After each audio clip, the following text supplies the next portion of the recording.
So refreshing to actually get applause at an event. It's so hard to do on Zoom. Nice to see everyone this morning. Wonderful to have you all here. I want to point out to all of the folks that are watching us on camera or on their monitors, I suppose, that we are safely in the room here. We are physically distant.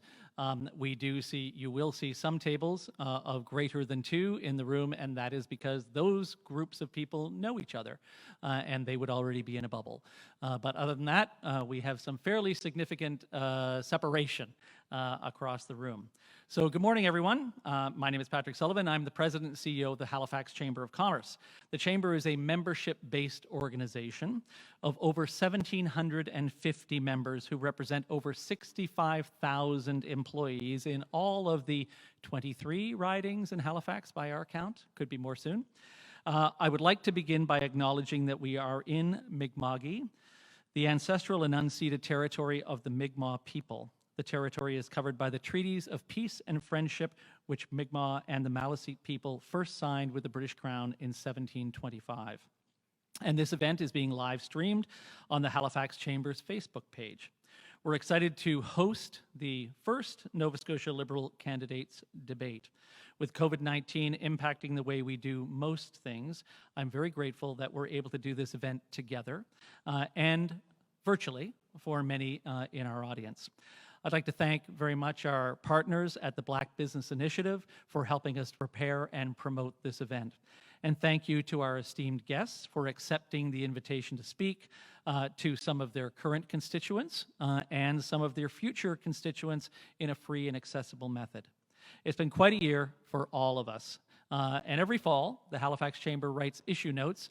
All 3 of the candidates would have seen those issue notes in the past and will see those issue notes again soon, outlining our hopes and dreams with the provincial government. We also send notes to the municipal government and to some extent to the federal government. This year's notes are focused, as you might expect, on the pandemic and how we plan to push through and ultimately recover as a region. COVID-19 will continue to dominate the political and economic landscape, and of course the health landscape, but we'd like to share with you briefly some of the Chamber's priorities for the coming year. In the last several years, the Chamber has been adamant about creating a frictionless business environment. Well, this was the year to make decisions and create that frictionless business environment.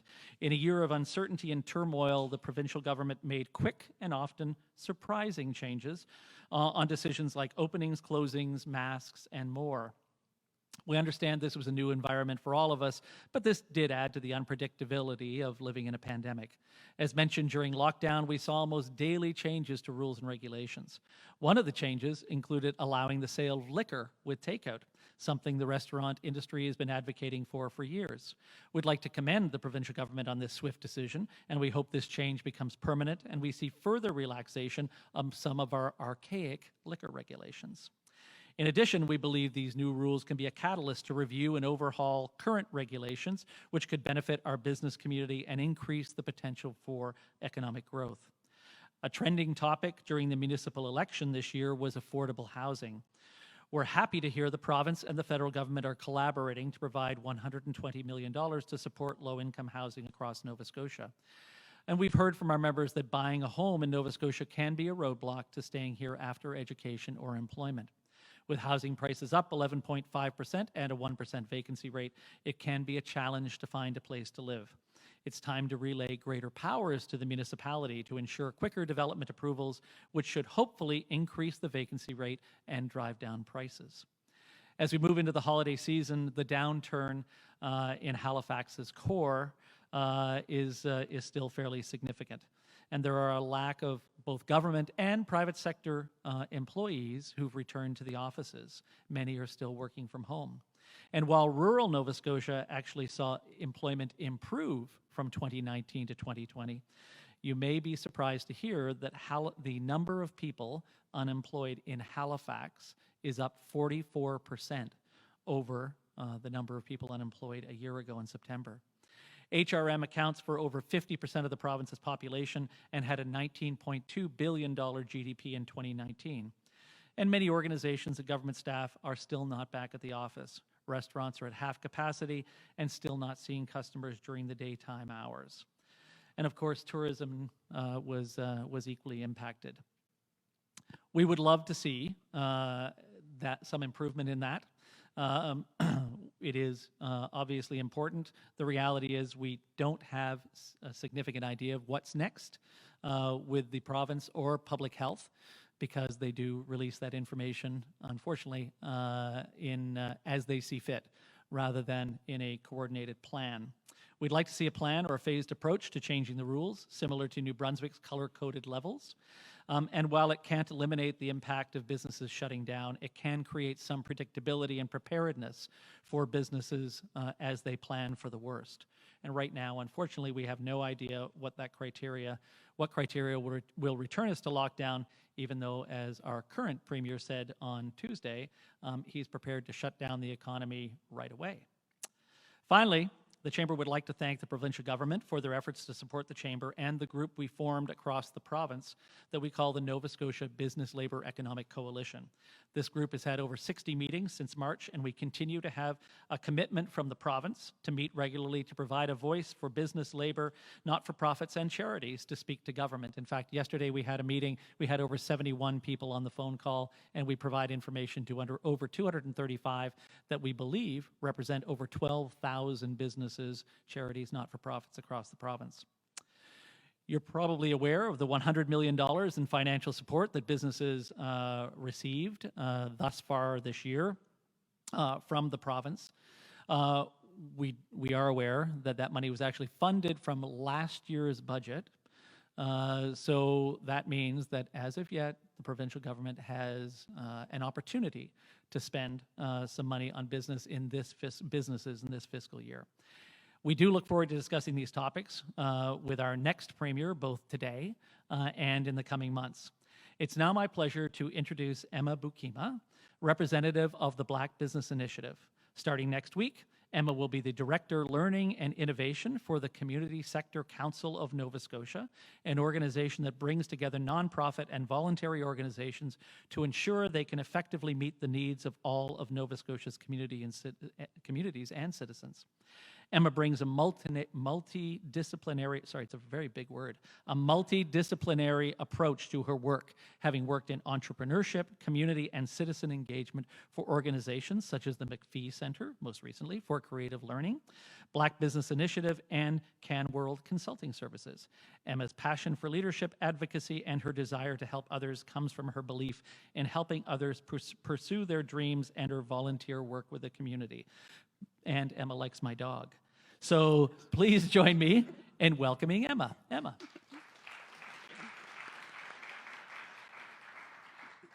Thank you, Pat. Good morning, folks.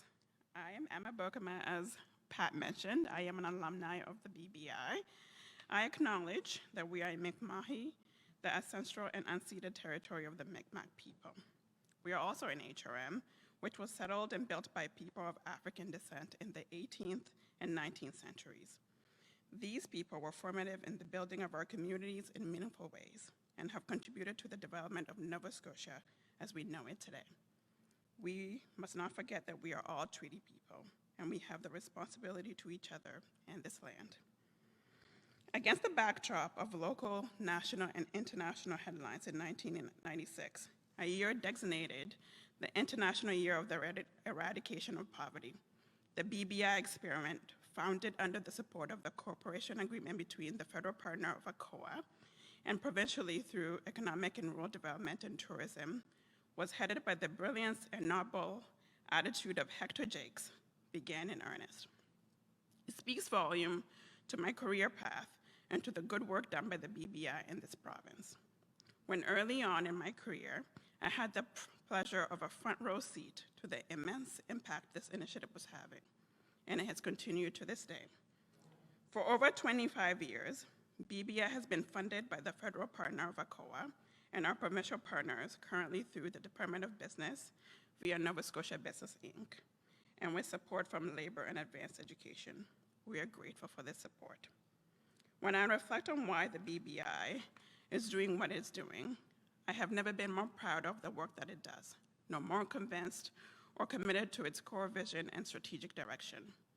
This vision has never been more urgent, more innovative, and more forward-looking than it is right now, especially in this era of COVID-19 and heightened interest in the Black Lives Matter movement. The Black Business Initiative has become the premier business development organization uniquely supporting Black-owned businesses and communities in Nova Scotia. BBI articulates its purpose as changing lives by enabling economic independence. This is achieved through the empowerment of individuals and the building up of communities, creating wealth, and improving economic well-being. To this end, BBI has worked tirelessly and supported many Black entrepreneurs and youth in Nova Scotia to realize their business and professional potential through training, business counseling, mentorship, advocacy, financing, and a myriad of other support activities. BBI has been involved in and facilitated numerous consequential community development initiatives across Nova Scotia in collaboration with private and private sector partners, including the provincial and federal governments. BBI has immense experience galvanizing and coordinating resources and key stakeholders in collaborative impact initiatives across communities, sectors, and industries, and was one of 5 entrepreneurial service providers organizations who helped create the $221 million Black Entrepreneurial Loan Program announced by Prime Minister Trudeau in September. This year, the BBI has also embarked on 2 major initiatives, the Diversity Employment Network in partnership with Invest in Nova Scotia, and as one of 3 intermediaries delivering the Supporting Black Canadian Communities initiative on behalf of Employment and Social Development Canada. To the candidates, I have had the pleasure of working in the nonprofit sector for most of my career, and Nova Scotia's over 6,000 nonprofit organizations contribute $1.7 billion to the GDP annually and operate in hundreds of rural and urban communities, and as a vibrant network connects provincial, municipal, for-profit businesses and post-secondary institutions. The sector contributes to critical societal needs by providing inclusive, social, cultural, health, recreation, and economic programs and services. With more than 20,000 full-time and part-time employees, the sector is supported by an estimated 74 million volunteer hours annually, which has an economic value of $1.5 billion. Obtaining funding was identified as the sector's #1 challenge. Many nonprofits in Nova Scotia are small and struggle to deliver services with budgets that are not secure or growing. Nearly 2/3 of nonprofits cited as a major or significant obstacle to growth. The lack of core funding and uncertainty around money from year to year is a chief concern. This anxiety creates a cascading set of challenges within an organization, including low salaries, recruiting and retention issues, and an inability to offer staff professional development and other benefits. Government accounts for 55% of nonprofit funding. The majority of this comes from the provincial government. Government support is crucial, as many of these services are being provided by nonprofits on behalf of government or in tandem with government. The following excerpt from one of my favorite people, Barack Obama, inaugural address, expresses our goals and objectives very clearly. In reaffirming the greatness of our nation, we understand that greatness is never a given. It must be earned. Our journey has never been one of shortcuts or settling for less. It has not been the path of the faint-hearted, for those who prefer leisure over work or seek the pleasure of riches and fame. Rather, it has been the risk-takers, the doers, and the makers of things, some celebrated, but more often men and women obscure in their labor, who have carried us up the long, rugged path towards prosperity and freedom. There is still so much work to be done. We are proud to play a small part in this debate. Thank you to the team of BBI and the Chamber for this opportunity. Stay strong, love people. Stay strong, love community, and be people. Thank you.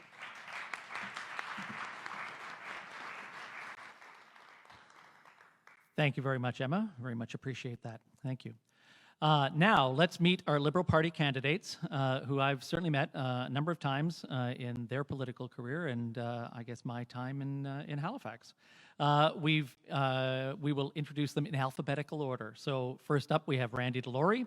Randy was first elected to the Nova Scotia House of Assembly as MLA for Antigonish in 2013 and was re-elected in 2017. He served as Minister of Environment, Minister of Finance and Treasury Board, Minister of Health and Wellness, and Minister of Gaelic Affairs. He is a former professor in the Faculty of Business at St. Francis Xavier. Thank you, Randy. Welcome. There you go. Next, we have Labby Casullis, elected as member of the Legislative Assembly for Halifax Citadel Sable Island on the 8th of October 2013. Labby was subsequently sworn in as a member of the Executive Council of Nova Scotia. He most recently served as Minister of the Department of Labour and Advanced Education. He was also Chair of the Issues Committee and a member of the Treasury Board. Welcome, Labby. And last but not least, we have Ian Rankin. While serving as MLA for Timberley Prospect, Ian previously served on the as the Government Caucus Chair, Vice Chair of the Public Accounts Committee, Chair of the Nova Scotia section of the Assemblée parlementaire de la Francophonie, and as Minister of the Environment. He most recently served as Minister of Lands and Forestry and was a member of the Treasury and Policy Board. Welcome, Ian. Welcome, candidates, and thank you very much for joining us today. So the process over the next little while will be each candidate will have 3 minutes to introduce themselves. We'll then launch into questions. Each candidate will have 90 seconds to answer the question. We will have some similar questions for everyone, or the same question for some folks. Then our thinking is you'll get a little tired of that. So we'll then ask some of the folks questions and provide the opportunity for rebuttal from some of the other candidates. So I will ask Randy to start out and provide your 3 minutes. Thank you, Patrick. Good morning, everyone. Good afternoon. My name's Randy Delorey, and I'm running to be the leader of the Nova Scotia Liberal Party. Throughout my career, I've held many different roles. Before politics, I worked in the tech sector and was a business professor. Since being elected in 2013, I've served in cabinet, as Patrick said, as Minister of Gaelic Affairs, Environment, Finance, and most recently, Health. As part of the McNeil government, we accomplished a lot. We invested in our people and our infrastructure while restoring faith in our province's financial health. Then a global pandemic hit. As health minister, I worked with our public health officials and our partners to plan and execute our provincial COVID response. I've seen firsthand the unwavering commitment shown by our healthcare professionals, administrators, staff, and indeed all Nova Scotians to fight this pandemic together. I remain very proud of how resolute we are in our commitment and our efforts to beat COVID-19. During the first wave, I know you didn't see much of me on TV. That's because I was working with the department and our health partners to create many policies and programs that were implemented throughout the pandemic. Those very things that the Premier and Dr. Strang were able to announce were the result of the work I was doing with the department and our partners. We know the fight's not over. We're facing the beginning of the second wave, and we need a leader who is ready to keep guiding us through these challenging times and who's planning for life after COVID. We need to address the healthcare needs of Nova Scotians, to support those who are suffering from economic hardship, to invest in education and lifelong learning to ensure that we are ready for the opportunities of tomorrow, to embrace the social awakening that's taking place and to address the systemic issues within our society. And we need a leader who's willing to reach out to Nova Scotians as we navigate for whatever comes next. The idea of listening is fundamental to my campaign. That's why I'm holding 6 virtual town halls leading into January. It's why I'm not pushing policy out the door. I'm engaging members, listening to their priorities, and building on their ideas to develop policy details to meet the priorities I've highlighted. To roll out policy before engaging would be insincere. I need to hear from Nova Scotians. I need their determination, their passion, and their creativity. Because when we work together, we can come up with new ideas and approaches and new solutions. That's why this moment calls for a proven leader, someone who can make the tough decisions and take on big problems. When the Premier asked someone to tackle our structural deficit and deliver a balanced budget, he looked to me, and I tabled 2 balanced budgets. When the Premier needed someone to run the largest and most challenging department in health, he picked me. So I look forward to the discussion that takes place throughout today and the remainder of the campaign. Thank you. That's great. Thank you, Randy, and perfect 3 minutes. That's great. Thank you very much. Labby, over to you. Thank you, Pat. Great to see so many familiar faces here today. My name is Labby Casullis, and I'm running to be the next Premier of Nova Scotia. I was born and raised here in Halifax, Nova Scotia. I still live here up the street with my wife and 2 kids. And I'd like to welcome everybody to my riding, which is downtown Halifax in the southern part of the city. I grew up in my family restaurant and, doing various chores in there, washing dishes, started doing the books at 14 and took the business over at 18.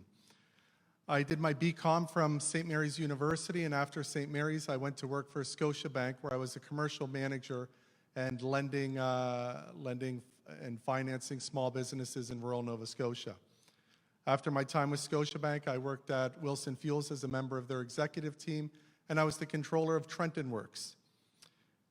While I was endeavoring through my career, I got my accounting designation, became a CMA, and today we are CPAs. We've all switched our designation.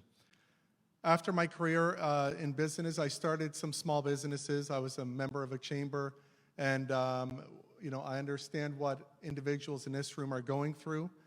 I had a successful small business, and I could not imagine what it feels like through COVID. In our business, we had a mortgage. We owned the building that we were in.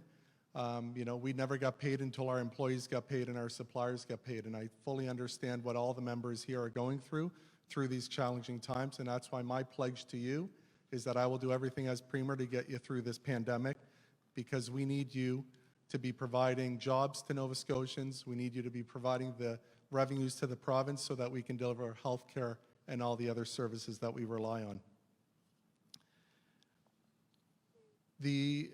My career then took me into politics. It was an unlikely path for me.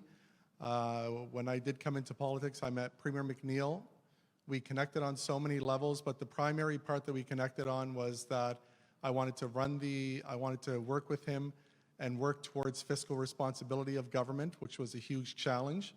I was honored that on the first day, he put me in Treasury Board. Diana Whalen, who's here today, was our finance minister at the time, and we worked very hard to chop down the deficit. At the same time, I was honored to be the chair of the Issues Committee, which set the strategic direction of government. And while I was there, we brought in a lot of policies which we see today throughout our government and providing services to Nova Scotians. I look forward to connecting with many Nova Scotians as I have been as I travel the province, and I look forward to talking to more members after this debate. Thank you. Thank you very much, Labby. And on to Ian. Ian. Thank you, Patrick. And I want to begin by acknowledging that we're on the traditional and unceded territory of the Mi'kmaq people, and thank the Halifax Chamber of Commerce for hosting us today and the BBI for being a sponsor. I'm Ian Rankin, and I'm excited to have the opportunity to be the next Premier of Nova Scotia. I was elected as the Liberal MLA in Timberley Prospect in 2013. I was born in Cape Breton, and I grew up in Timberley, where I spent much of my youth working at our family business, a gas station in Beachville.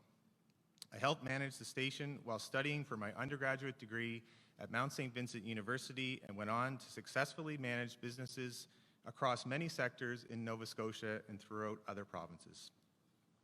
After leading an industry record expansion of Diamond Storage Corporation in Ottawa, I came home and successfully managed the launch of Premier Self-Storage in Dartmouth alongside my business partners. As an MLA, I've been a dedicated representative for my community. I pride myself in the work I've done for this region, and I am ready to be the Liberal leader in the next election. And my commitment to Nova Scotians is that I will be as engaged and as accessible as I have been for the last 7 years.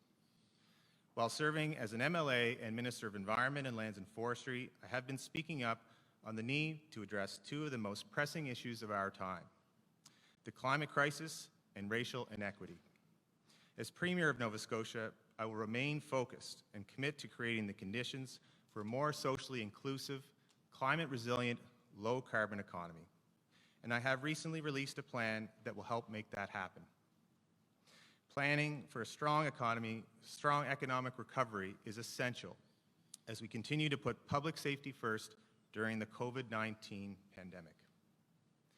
We will need to invest in communities and double down on support for our innovators, encourage more immigration, and tap into our post-secondary institutions. I will work to build a province where there are job opportunities for all Nova Scotians, supporting our long-standing industries and our emerging sectors.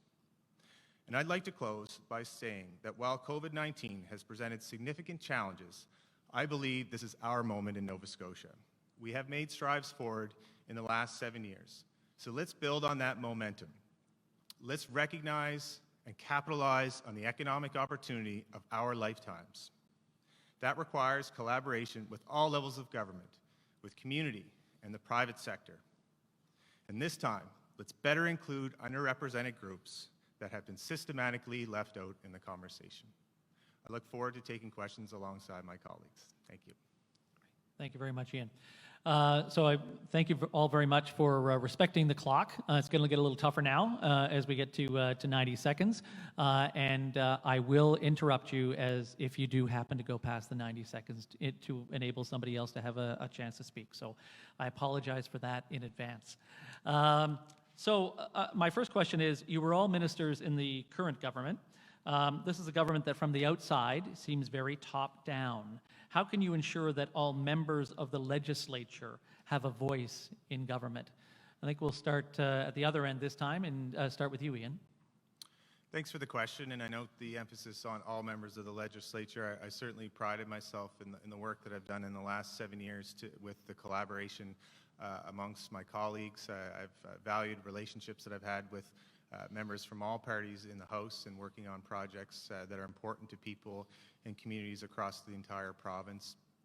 Really, I think a strong leader is one that is collaborative and that likes to work together and really bring out the strengths in the members of its team and really takes criticism well and continues to build and focus on what's in the public interest for all Nova Scotians and all of the regions that we have the privilege of being a part of helping people through the tough times and through the good times.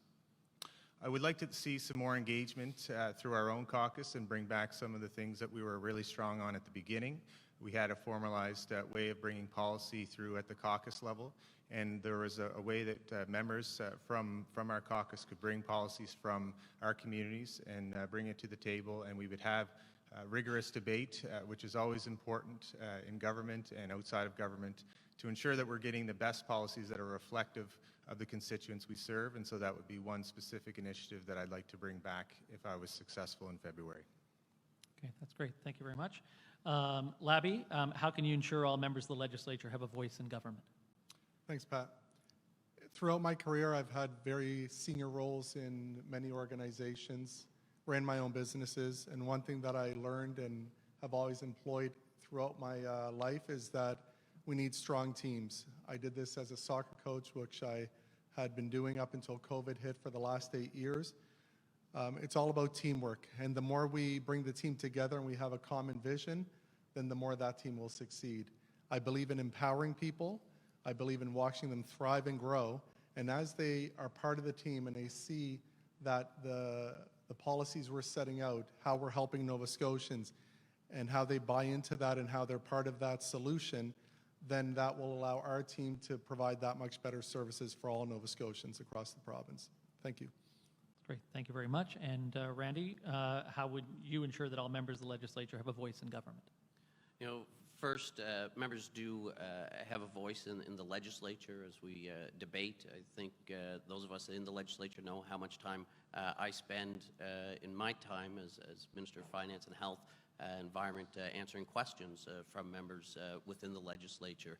So that's an important part of the opportunity for members of the legislature to bring their views and perspectives of their communities to the fore. But I think another important question is, how do we get the voice of Nova Scotians to be heard? We do that through engagement within our communities, with organizations that represent individuals and other groups of the province. And that's what is a focal point of my campaign, as I mentioned in my opening remarks, is about engagement. Reaching out, connecting and engaging to build the detailed policies that we need to represent and reflect the people of Nova Scotia, the communities of Nova Scotia, the organizations that are contributing to the economic health of Nova Scotia, that are supporting those programs and services that we deliver out to Nova Scotians. And so that's why I'm building the collaboration, having town halls virtually to engage as many members as possible to help inform those detailed priorities and policies that are going to take this province forward, respecting the voices of those communities that they represent. Great, thank you very much. Labby, Randy brought up the legislature. The current premier has prorogued the legislature.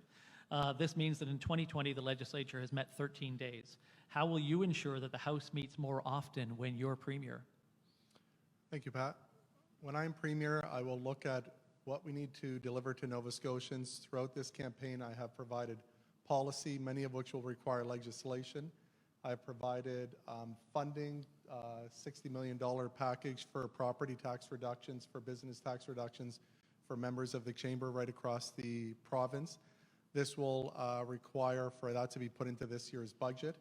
I will work as long as I have to in the legislature to ensure that budget passes and to ensure that legislation passes. One of the parts that we're missing here, Pat, is, in the spring session, although it was the shortest session, we did pass our budget. So a big part of that also comes back to, did we get the business that we put forward done? And we did. And that's not only on the part of government, there's opposition as well that needs to be held accountable in terms of how long the legislature sits. I will ensure that whatever my legislative agenda is, whatever the budget is, we take the time to deliver services to Nova Scotia. Thank you. Great. Ian, how will you ensure the House meets more often when you're premier? Well, I think we need to recognize that 2020 has been an irregular year, obviously, with the pandemic, and making sure that we put a priority on keeping people safe. I certainly want to commend the Premier for doing that in the best interest of all Nova Scotians and working alongside Dr. Strang and public health experts to make sure that that happens. A lot of the work of government happens outside of the legislature, and MLA should be working every day to help our constituents and businesses navigate all the various programs that have been put in place from not only the provincial government but the federal government, and working with Nova Scotians through these challenging times. I would certainly want to be in the legislature for a sitting right now if I was the leader. There are a number of legislative things that I wanted to bring forward. When I'm looking forward to February and listening to the priorities of Nova Scotians, as I'm having many conversations across the province. There are priorities that Nova Scotians want us to tackle, and I'm looking forward to being able to be in a position where we can bring forward some ambitious legislation and rigorous debate on the legislature floor, and I value the institutions and the opportunity and privilege to be able to be in that position to do so. Thank you. Great. And Randy, how will you ensure the House meets more often when you're premier? Thank you, Pat. First of all, the time that we spend in the legislature and the time that we are there as ministers to defend the ongoing operations of government. I think none of my colleagues spent as much time through question period over the last, this mandate than I have as Minister of Health and Wellness. I spend over half the time defending the budget estimates. I spend half the time in most days during question period answering those questions and being accountable. So certainly that characteristic of me being willing to stand up and defend the record, explain to Nova Scotians and the members of the legislature the rationale for the priorities that we've implemented and the decisions we've made is something that I think I've demonstrated through my career over the last number of years. And I certainly don't intend to change myself as I move forward as the leader of the Nova Scotia Liberal Party, and again, this unique leadership race, which would give me the privilege of serving as Premier as well.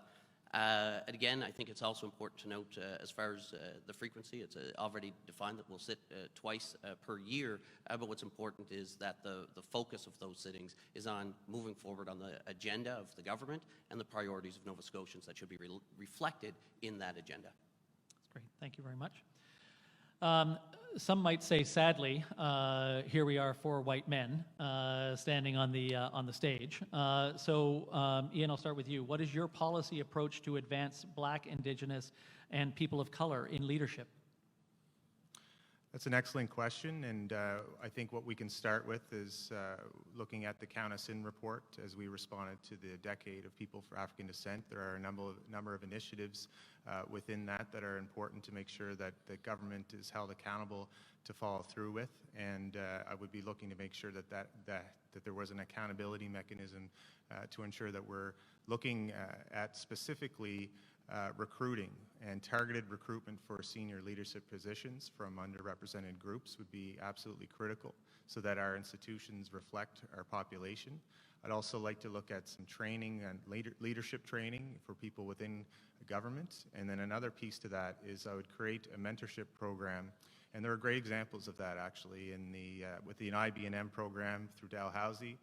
There are mentorship attachments with people that are on the bench, judges, and they attach lawyers to judges to make sure that they have that mentorship opportunity.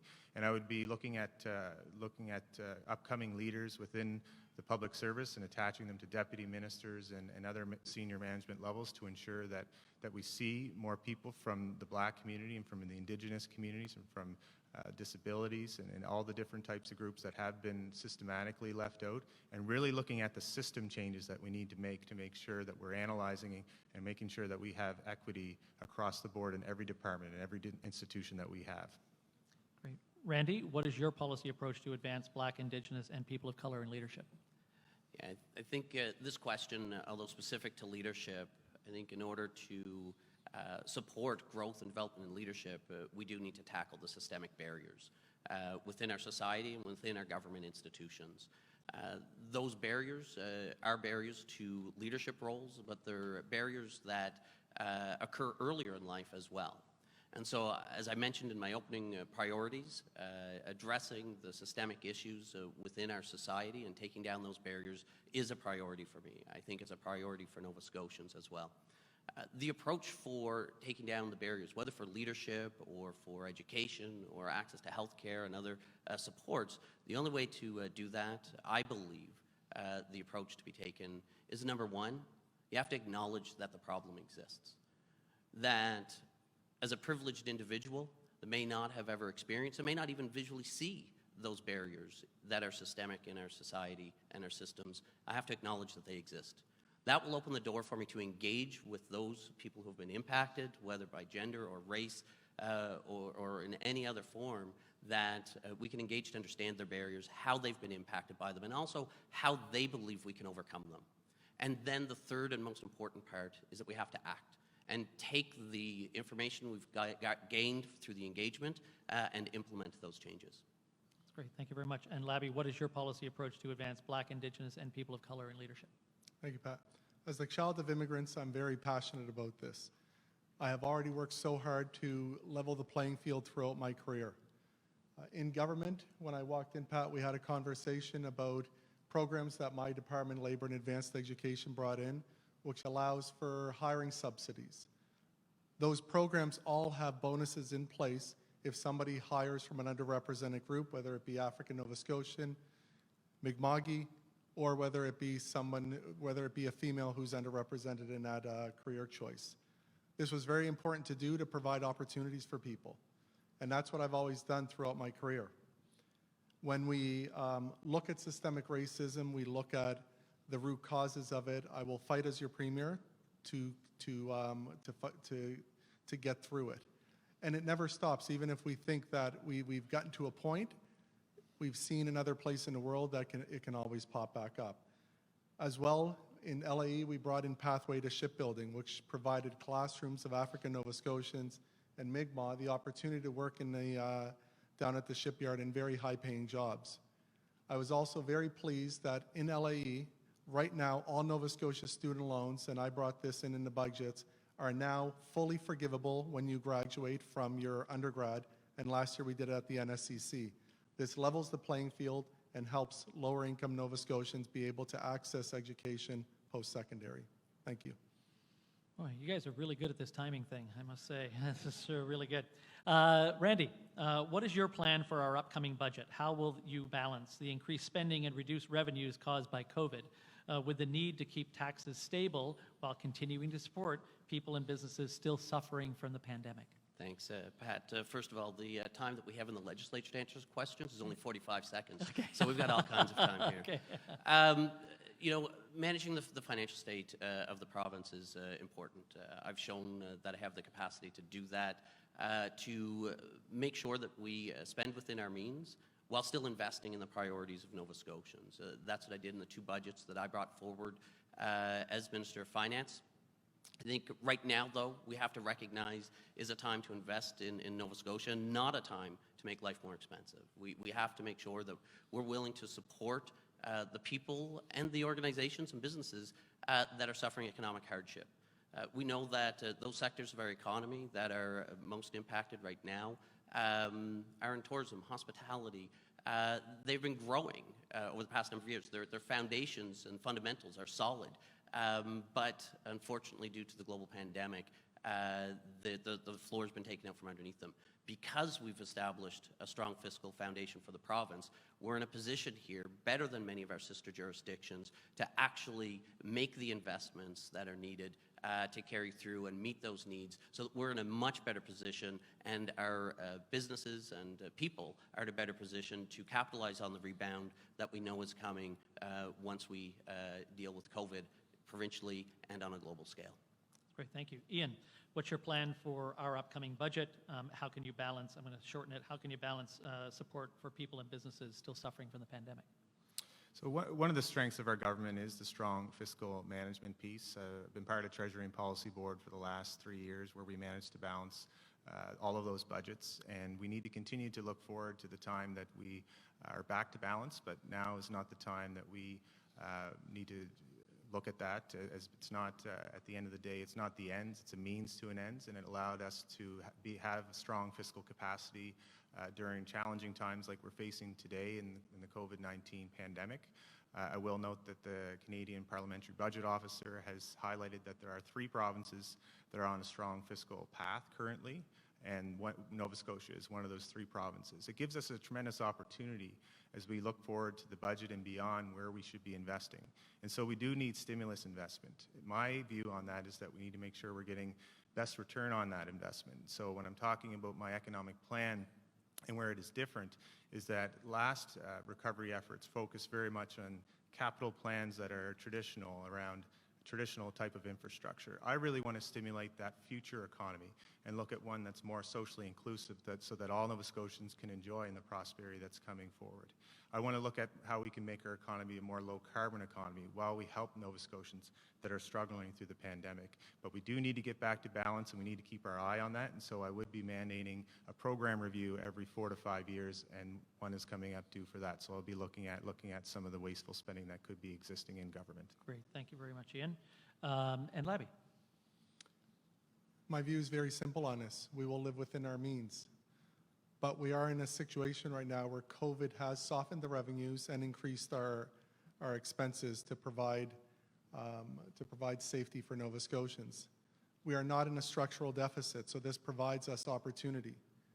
And we need to make sure that because we have the opportunity, because we have the capacity to borrow, that we're not short-sighted and we don't lose sight that businesses are struggling, people are struggling, and if we don't help our businesses and we don't create the environment to get them through COVID, then what we'll see on the other end of COVID is less companies like yours, less Nova Scotians working, and then at that point the government's going to have to face real tough challenges, because then it will be in a structural deficit. We have the opportunity as the provincial government to borrow at the lowest rate in our history, and we can't sit there and be short-sighted and allow our blindness to not help the organizations that provide the revenues and taxation for us to provide services. So my commitment is that we will live within our means, but we're going to make sure to make the investments so that we keep our revenues going in the years to come. Thank you. That's great, thank you. Why don't we change the clock to 1 minute? Randy did say it was 45 seconds in the legislature, so let's make this a little more challenging as we go on.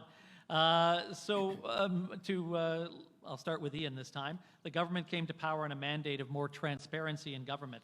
Yet, it is probably safe to say in the minds of some of the public and certainly the press that this is perhaps not the most transparent government. How do you see transparency in government moving forward? Transparency, I believe, is a fundamental tenet of our democracy, and we need to make sure that we're continuously improving on how the general public and media have access to public servants. We represent people, and it's our duty to be accessible, as I have been in my cabinet post, especially as Minister of Environment and Lands and Forestry, dealing with challenging files. I've always been open to taking interviews when asked, and I pride myself in working together and collaboratively with all interest groups that don't necessarily always agree on some challenging issues. One example of that is putting together the Ministerial Advisory Committee at Lands and Forestry to tackle the challenging issue of implementing transformative change with the Leahy report, cross-section of groups, NGOs, industry representatives. There are many examples of that as well in environment when I went to areas where there was some challenging issues to deal with around Boat Harbour, and I valued those conversations, and I would continue to do that as Premier. That's great, thank you. Okay, Labby, on to you. Is transparency a priority of yours, and how do you see it progressing? Most definitely. I've always maintained an excellent relationship with media, an excellent relationship with stakeholders. I provided all the information that I could. Within government, I took on the initiative of open data, and we now have an open data portal, and it's the first time we've had it in our government, and that allows government to share data sets with the public, and companies are being formed through these. And without data sets available to the public, companies like Viewpoint would not be available for all of us to use. This is very high on my list to have more data sets available to allow more opportunities for businesses across the province. But I will ensure that we are as transparent as we can be, and I will ensure that we are working with all our stakeholders and with our media to give them the information they require. Thank you. That's great, thank you. Randy, is transparency a priority of yours, and how do you see it progressing? I think with transparency, there's a number of ways that you can work to build transparency. Part of it is through engagement early on as you develop policies and ideas. That's exactly what's the foundation of my campaign to be leader of the Nova Scotia Liberal Party. Transparency comes in the form of providing information and data access. That's something that I've done in my portfolios. I've expanded when I was at Environment, the release of reports like industrial approvals. When I was there at Health, we've expanded the number of reports like in the long-term care sector, inspection reports and wound care output data. We make that available proactively, because by making the data available, we build confidence and trust in the decisions and the outputs that we've made as government. Sometimes the data is flattering and sometimes it's not. When it's not, it just sets the stage for the work that we need to do to improve. Okay, great, thank you very much. Ian, how are you similar to Stephen McNeil, and how are you different? Well, I'm tall. I think I certainly admire the political courage of the Premier, having had the privilege to sit in the Legislature alongside of him for 7 years, and we've taken on some tough issues as a government, and my leadership style is about learning and listening, and I think that the issues that he's taken a strong stand on is what you would see continue through my leadership. But we're all different people. We all come from different areas of the province and have values, and I come from a different generation, and certainly bringing forward some ideas that I think that Nova Scotians are looking for progress on as we move into the 2020s, and I'm looking forward to bringing those forward. Great, thank you. Randy? Well, I think, again, in a number of ways, I'm very proud of the record, as I noted in my opening remarks, of the record of the McNeil government in the past 7 years that we've been able to serve together, implementing very important policies, returning fiscal balance and foundation that has prepared us for this global pandemic to be in the position that we are as a province to support businesses and people. How we're different, I think there's definitely, and this may come as a surprise to many people given how closely I've worked with the Premier over the last 7 years, that there's one policy position that I very much disagree with him on. He's spoken publicly of this position, that he's advocated in many public events and venues. He's often said that he believes that the electorate should vote for the tallest person on the ballot, and I strenuously disagree with that proposal, especially in this upcoming leadership election. Please vote for the shortest. All right, thank you. And Labby. I'm similar to our Premier in one very obvious way. We're both two of the very few MLAs in the legislature that have owned and operated our own small businesses. And I think this is what made him such an excellent Premier, is he understood what it was like to sign the front of the check. As well, there's many differences. You know, I grew up in Halifax, he grew up in rural Nova Scotia. I did have the privilege of working in rural Nova Scotia, but our upbringing shaped us quite differently. I grew up in a Greek household. I'm fluent in Greek. I ate moussaka, which I'm pretty sure he didn't growing up.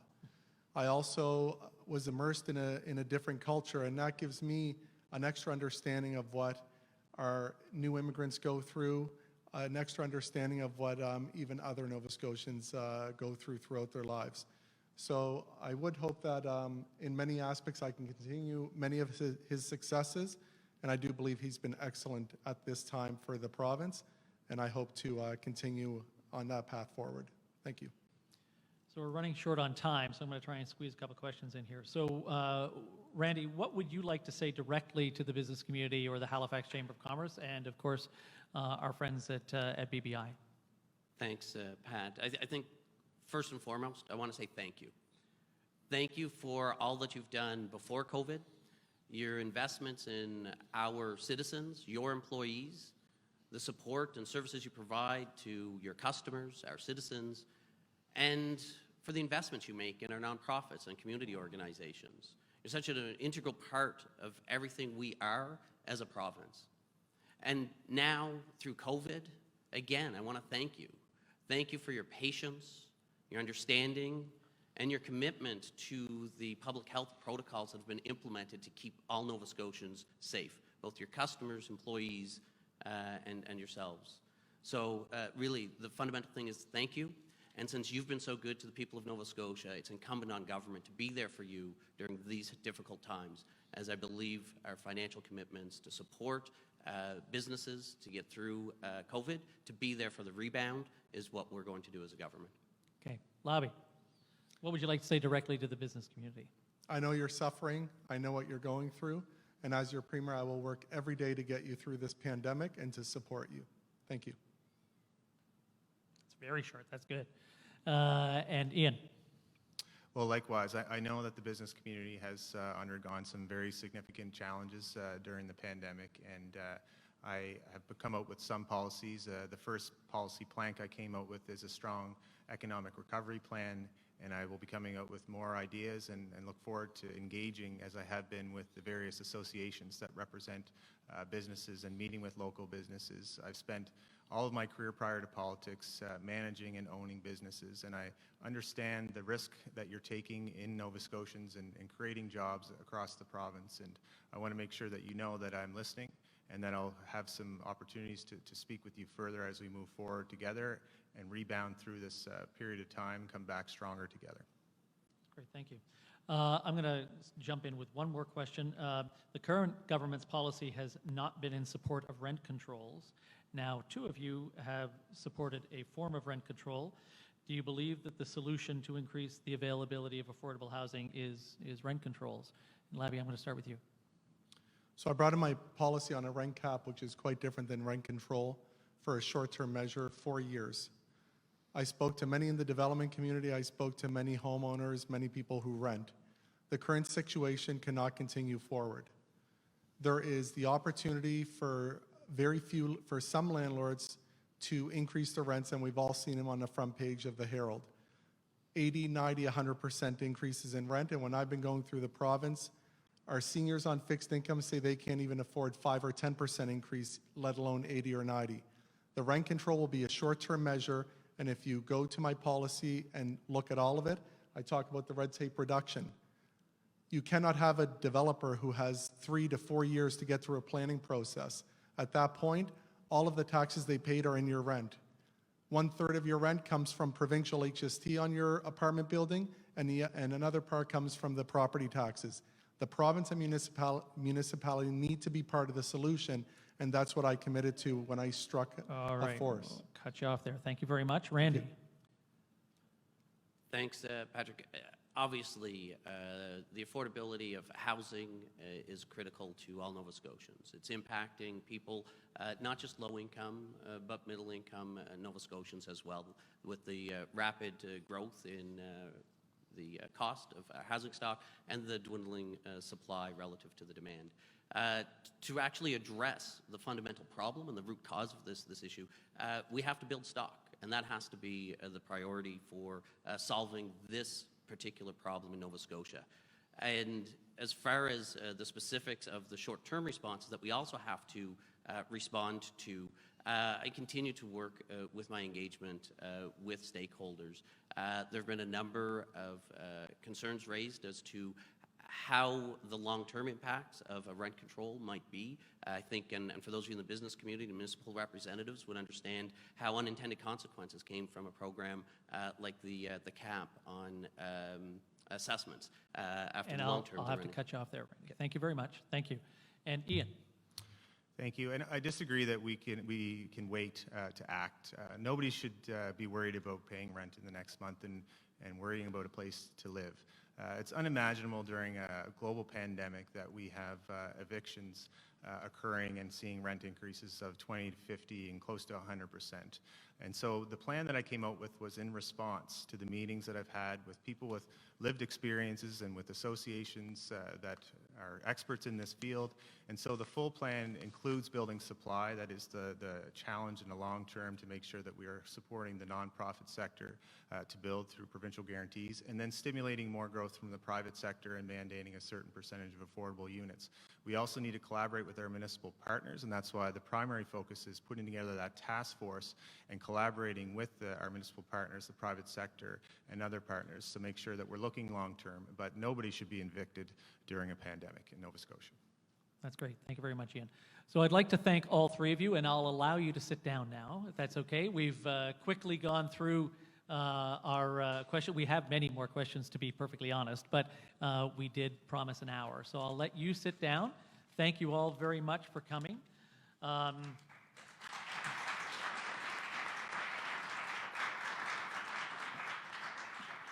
And now I'd like to introduce Gavin McDonald, the chair of the Halifax Chamber of Commerce and a partner at Cox & Palmer, to say a few words. Sorry, we had to get everybody to exit the stage so we can clean the podium so that Gavin can come up. Gavin.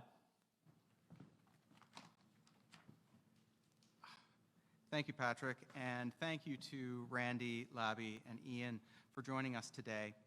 And thank you to our guests, both online and here in person, for attending. I became chair of the Chamber of Commerce effective April 1st, and so it's basic to say it's been an interesting year to be in this role. So I'm particularly thankful for these opportunities to discuss Chamber priorities with our members. I want to point out what I perceive as a strong overlap in the priorities that were identified by the three candidates today and the priorities identified by the Chamber in its advocacy work and its strategic priority. All the candidates talked about the importance of collaboration both within and without government. The Halifax Chamber of Commerce is the voice of business, both for-profit and not-for-profit social enterprises in Halifax will continue to be an active partner with government in that kind of collaboration. However, effective collaboration requires transparent information and data so that people outside of government can make informed contributions. So, we ask whoever is successful to share more. In terms of reaching out to communities within Nova Scotia, this has been a priority of the Chamber for many years. I want to shout out to the work of our Accessing a Skilled Workforce Task Force for the last number of years, particularly their work on promoting the attraction and retention of immigrants and new Nova Scotians, and new efforts that they're making to reach out to historically underrepresented groups and bringing them and their businesses more to the fore in our community. I just end by urging all of those who are involved in politics and in leadership to remember that voters are not just citizens and taxpayers. They are also investors, customers, and employees of business. So, Chamber looks forward to working with the provincial government on initiatives that support our community going forward. And we invite you all to join us next Thursday, November the 26th, for the Road to Recovery Summit. This is a free virtual event that will feature a lineup of national and local thought leaders discussing what's next for our region and our businesses as we navigate the pandemic and its immediate aftermath. Thank you again for the Black Business Initiative for partnering with us for today's events. Have a great week, and we look forward to seeing you next time.